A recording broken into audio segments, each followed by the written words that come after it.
రైతులకు బోనస్ ఇస్తామన్నారు. మొన్న వానకాలం పంట బోనస్ ఇచ్చిండ్రా? ఇప్పుడు యాసంగి గురించి ఇస్తామని చెప్తున్నారా? అంటే బోనస్ బోగస్ అయిపోయింది. ఈ విధంగా అనేక విషయాలలో పదవికి ఇప్పుడే వచ్చినాం కదా, ఇప్పుడే అబద్ధం ఆడితే ఎట్లా అనే ఇది కూడా లేకుండా అడ్డగోలుగా మాట్లాడుకుంటూ, నానా బూతులు మాట్లాడుకుంటూ, ఒకటే రకంగా కేసీఆర్ మీద ఏడ్చుకుంటూ వాళ్ళు పనిచేస్తూ ఉన్నారు. మీరు చూస్తూ ఉన్నారు.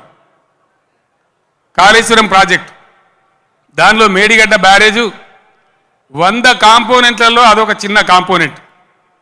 దాంట్లో కొంచెం ఇసుక జారి 2 పిల్లర్లు కుంగినాయి. అదేందో ప్రళయం బద్దలైనట్టు, దేశమే కొట్టుకపోయినట్టు.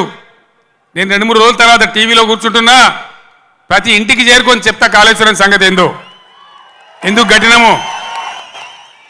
కాళేశ్వరం పుణ్యమే కదా ఎంత బ్రహ్మాండంగా ఈ జిల్లాలో నీళ్ళు వచ్చినాయి.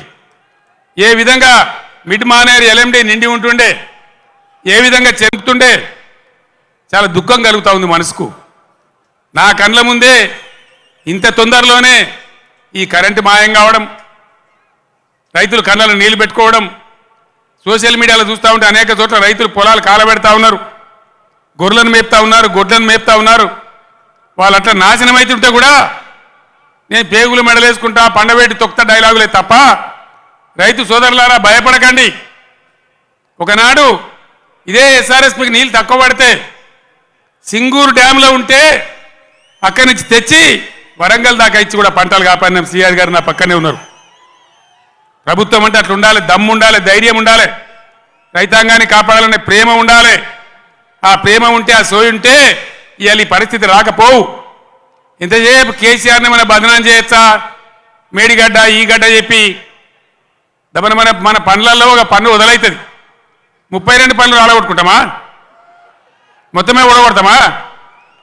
ఏ పన్ను అయితే ఊగుతుందో ఆ పన్ను బాగు చేసుకుంటాం, కానీ మొత్తం పనులు అయితే రాలగొట్టుకోం కదా. ఒక 2 పిల్లర్లు, మొత్తం 300 పిల్లర్లు ఉంటాయి కాళేశ్వరంలో. అలా కలిసే నదుల మీద, ఉపనదుల మీద, మెయిన్ గోదావరి మీద 300 పైచిలకు పిల్లర్లు ఉండేటువంటి కాళేశ్వరం ప్రాజెక్టులో 2 పిల్లర్లు కుంగిపోయినాయని, అది భారతదేశమే మునిగిపోతున్నంత బొబ్బ చేసి కేసీఆర్ మీద బదనాం పెట్టాలనే పద్ధతిలో ఇలా చిల్లర రాజకీయం చేస్తూ ఉన్నారు తప్ప, మరి రైతుల మంచినీళ్ళు ఇవాళ మార్చి 10-12కే ఇట్లా ఉంటే రేపు ఏప్రిల్ మే నెలలో ఏం కావాలి మన గతి? ఏం కాబోతా ఉన్నది? ఏం జరగబోతా ఉంది?